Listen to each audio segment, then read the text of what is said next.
to classic bass lines. In this video, I'm taking a look at the bass line on Ramble On from Led Zeppelin. I'm going to talk a little bit about what makes this such a great bass line, and later in the video, I'll play a slow version of it for you and give you some playing tips. The bass tab for this is linked in the description below.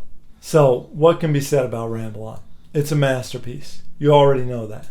I actually decided to learn this one this week because a great drummer buddy of mine, he posted a video of himself and a guitar player playing this as a duo. And I mean, they sounded great, but man, it's just not Ramble On without that bass line. And those are the kinds of bass lines that we do here at Classic Basslines. So this track is off Led Zeppelin II, released in 1969. The bassist, of course, John Paul Jones. I've always sort of known this bass line since I was younger, but an interesting thing struck me as I was spending more time with it this week. And that's that the verse bass line and the chorus bass line, respectively, are both, to me, very much influenced by probably the two most important electric bassists in history. Hit me in the comments with who your votes or guesses for those are, because I feel like when I say that, I'm like, I know who I'm thinking of, and I think it's pretty obvious, but I am actually curious what other people would think about that. So we'll start with the verse.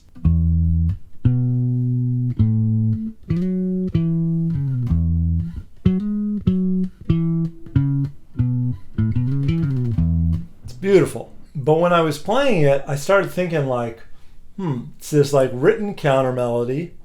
It's played up the neck on the bass, and it's got these sort of short, plunky, syncopated notes. And I was just like, man, this is a Paul McCartney bass line. Like, imagine some like pounding piano chords and like a Ringo type swing beat, you know, like a Penny Lane or With a Little Help from My Friends, and then like a pick and some palm mute, you know, like.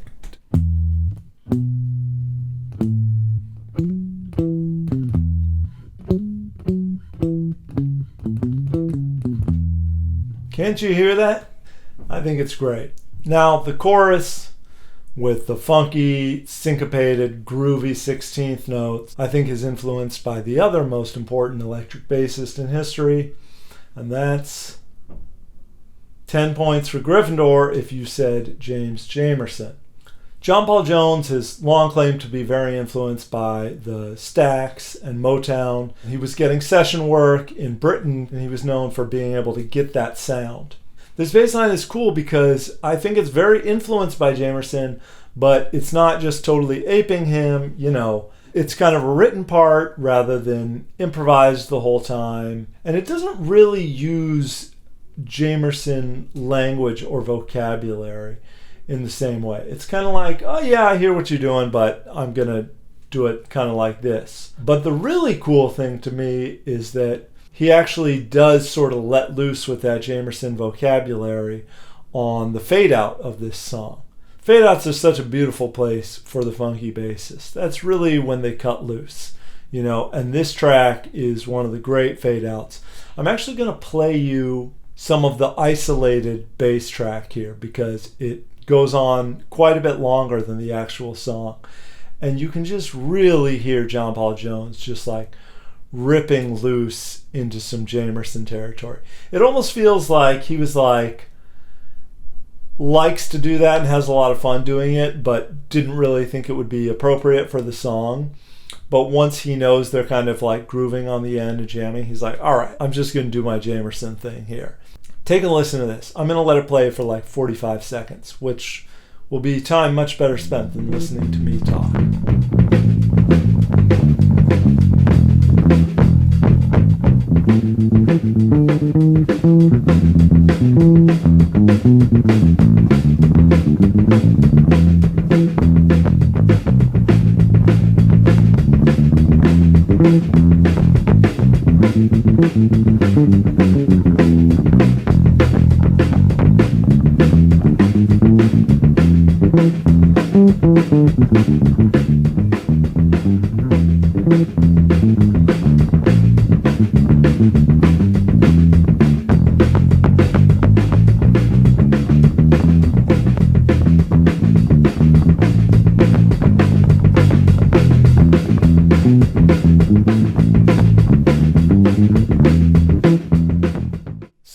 I just love that. My transcription doesn't cover any of that stuff. I just show you the basic framework of the chorus, but there are transcriptions of that out there, and you can find those if you want.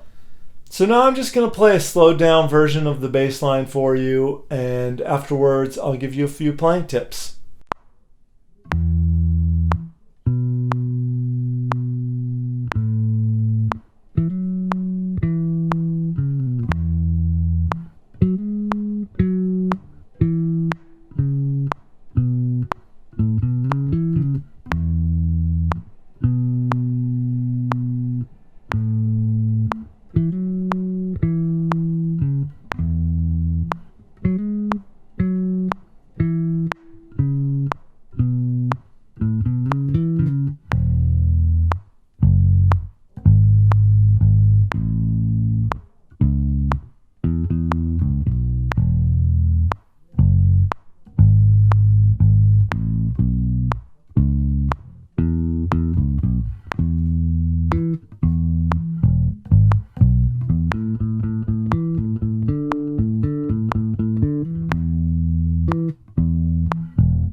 Okay, so just a few quick points here on how I'd approach some of these sections.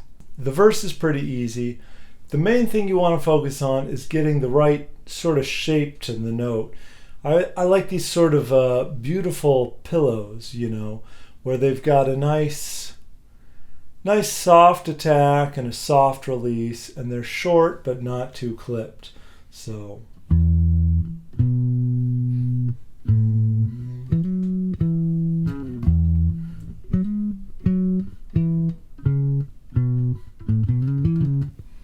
just try to make it beautiful. It's a very pretty bass line. There's not too much on the pre-chorus. I've got just a direct transcription of what he plays the first time through. I think he plays it slightly differently each time, but you just want to grab the... You want to get those, and then that drum fill you want to be in sync with, so that's cool. The chorus is the trickiest part of this tune. He plays it slightly differently each time. It's not totally clear to me whether he's improvising or just having trouble playing the part exactly the same way. But I've played for you what I think is the main outline of the chorus. He doesn't really start improvising in earnest until the outro. This chorus is a great exercise for working on some both alternating index and middle finger, and it's also good for working on using a rake when you're going from the higher string to the lower string. So in this I play it, so there I rake with the index finger instead of alternating. So when I play the G string and then the D string next, I just play those with the same finger, and that keeps the line flowing smoothly. And I do that every time I move up to the G string and then have to play the D string. So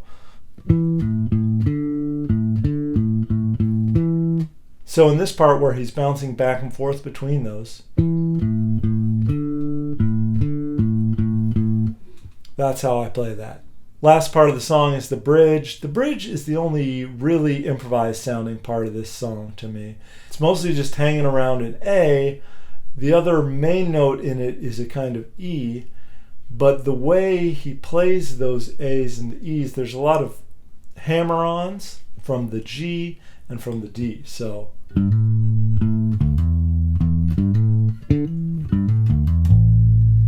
you want to work some of those in when you're improvising, and you know, feels to me like this is supposed to be sort of a freak out portion of the song. So I would make sure to, judge it a little bit.